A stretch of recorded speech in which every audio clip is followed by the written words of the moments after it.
People to people ties हमारे संबंधों की सबसे बड़ी शक्ति है। हमें बहुत खुशी है कि भारत की यूपीआई इंडोनेशिया के पेमेंट सिस्टम के साथ इंटीग्रेट होने जा रही है। इससे ईज ऑफ डूइंग बिजनेस और ईज ऑफ ट्रैवल दोनों को ही बल मिलेगा।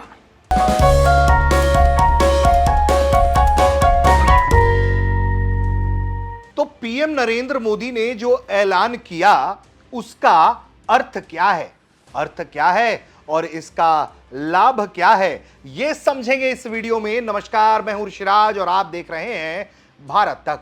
दोस्तों, इस वीडियो में हम बात करने जा रहे हैं कि भारत और इंडोनेशिया के बीच में जो यूपीआई को लेकर एक बड़ी क्रांति होने जा रही है वो क्या है, उसके क्या फायदे हैं, कारोबार का स्तर दोनों देश के बीच में कैसा है और इससे क्या कुछ हासिल ये दोनों देश करने वाले हैं। तो पीएम नरेंद्र मोदी का यह बयान मैंने आपको सुनवा दिया है और पीएम नरेंद्र मोदी ने ये बातें कही हैं इंडोनेशिया में जब वो अपने दौरे पर पहुंचे। कई 20 करीब जो है एमओयू पर हस्ताक्षर हुए, उसमें तमाम तरह की बातें हुई, कई तरह के क्रिटिकल मिनरल्स के डील हुए, लेकिन इसमें जो सबसे बड़ा स्टेक था वो ये कि यूपीआई को लेकर भी बातचीत हुई है। तो भारत का यूपीआई अब इंडोनेशिया के पेमेंट सिस्टम से इंटीग्रेट हो जाएगा, तो इससे क्या लाभ होगा और क्या फायदा मिलेगा, इसको समझते हैं। तो भारत और इंडोनेशिया जो है वो अपने डिजिटल भुगतान जो तंत्र हैं उसको जोड़ने वाले हैं। ये एक ऐतिहासिक मोड़ होगा। भारत का यूपीआई और इंडोनेशिया का भुगतान प्रणाली जो है वो इंटीग्रेट हो जाएगा। इससे व्यापार नहीं बल्कि आम नागरिकों को भी बहुत फायदा मिलेगा। पीपल टू पीपल टाइज हमारे संबंधों की सबसे बड़ी शक्ति है। हमें बहुत खुशी है कि भारत की यूपीआई इंडोनेशिया के पेमेंट सिस्टम के साथ इंटीग्रेट होने जा रही है। इससे ईज ऑफ डूइंग बिजनेस और ईज ऑफ ट्रैवल दोनों को ही बल मिलेगा। इंडोनेशिया का जो डिजिटल भुगतान है वो QRIS है, यानी कि quick response code Indonesian standard का इस्तेमाल होता है इंडोनेशिया में डिजिटल भुगतान के लिए। ये भारत के यूपीआई की तरह ही काम करता है, जो अलग अलग बैंक और ई वॉलेट को एक ही QR कोड से माध्यम से जो है भुगतान करने की अनुमति देता है। जैसे भारत की चाय की दुकान पर आप यूपीआई पे कर देते हैं, बड़े मॉल पे यूपीआई चलता है, वैसे ही इंडोनेशिया में QRIS लोकप्रिय है। दोनों देशों की प्रणालियां एक जैसी हैं, इनका आर्किटेक्चर एक पर आधारित है, इसलिए इनका एकीकरण तकनीक के आधार पर बड़ा ही आसान हो सकता है। अब इससे क्या लाभ होने वाले हैं ये भी हमें समझना चाहिए। तो देखिए, एक तो पर्यटन में बड़ी क्रांति आ जाएगी क्योंकि पेमेंट सिस्टम आसान हो जाएगा, हर बार कैश लेकर ट्रैवल नहीं करना पड़ेगा। तो इंडोनेशिया में खासकर अगर हम बात करें तो बाली भारतीय पर्यटकों के लिए एक बहुत पसंदीदा केंद्र है। हर साल लाखों भारतीय वहां जाते हैं। अब भारतीयों को विदेशी मुद्रा साथ में ले जाने की जरूरत नहीं पड़ेगी और करेंसी एक्सचेंज शुल्क भी नहीं देना पड़ेगा। वो अपने फोन से सीधे जो है अपने भारतीय बैंक के खाते यूपीआई से भुगतान कर देंगे आने वाले वक्त में।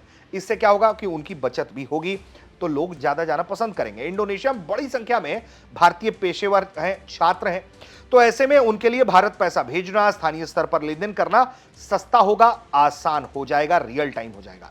पीपल टू पीपल टाइज हमारे संबंधों की सबसे बड़ी शक्ति है। हमें बहुत खुशी है कि भारत की यूपीआई इंडोनेशिया के पेमेंट सिस्टम के साथ इंटीग्रेट होने जा रही है। इससे ईज ऑफ डूइंग बिजनेस और ईज ऑफ ट्रैवल दोनों को ही बल मिलेगा। भारत और इंडोनेशिया के बीच अगर हम द्विपक्षीय व्यापार की बात करें तो सालाना व्यापार तकरीबन $28 बिलियन के पार है। छोटे और मध्यम स्तर के व्यापारियों के लिए सीमा पर तय समय सीमा पार लेन देन की लागत जो है इससे कम हो जाएगी, जिससे व्यापार करने में बहुत आसानी होगी। और ये जो कदम है वो भारत की डिजिटल कूटनीति के लिहाज से भी बहुत मजबूत कर देगा उसको, क्योंकि इंडोनेशिया ही नहीं, सिंगापुर, यूएई, फ्रांस के बाद इंडोनेशिया जैसा देश जो है वो अब इस एशियाई बाजार से जुड़ रहा है यूपीआई के जरिए। तो एक तरीके से वैश्विक स्तर पर यूपीआई की साख बढ़ रही है। डिजिटल भुगतान से जो है वो अनौपचारिक चैनलों पर निर्भरता जो है वो कम हो जाएगी, जिससे वित्तीय लेन देन अधिक सुरक्षित होगा, पारदर्शी हो जाएगा, दोनों देशों की अर्थव्यवस्था के लिए फायदेमंद हो जाएगा। बात अगर करें तो जिस तरह का कारोबार होता है उसमें जो बीते साल के आंकड़े हैं वो बताते हैं कि तकरीबन भारत जो है इंडोनेशिया से 5.38 अमेरिकी डॉलर का एक्सपोर्ट करता रहा है, जबकि इंडोनेशिया से जो इंपोर्ट है वो 22.78 अरब अमेरिकी डॉलर का रहा है। तो भारत इंडोनेशिया जो है वो कोयले का जो है वो दूसरा सबसे बड़ा खरीदार है इंडोनेशियाई कोयले का। इंडोनेशियाई कच्चे पाम ऑयल का सबसे बड़ा आयातक भी है। साथ ही भारत वहां से मिनरल, रबर, हाइड्रोकार्बन, पल्प और पेपर मंगाता है। भारत के एक्सपोर्ट में रिफाइंड पेट्रोलियम प्रोडक्ट्स, कमर्शियल गाड़ियां, टेलीकम्युनिकेशन इक्विपमेंट, कृषि उत्पाद, स्टील प्रोडक्ट्स, प्लास्टिक और मवेशियों का मांस जो है वो शामिल है।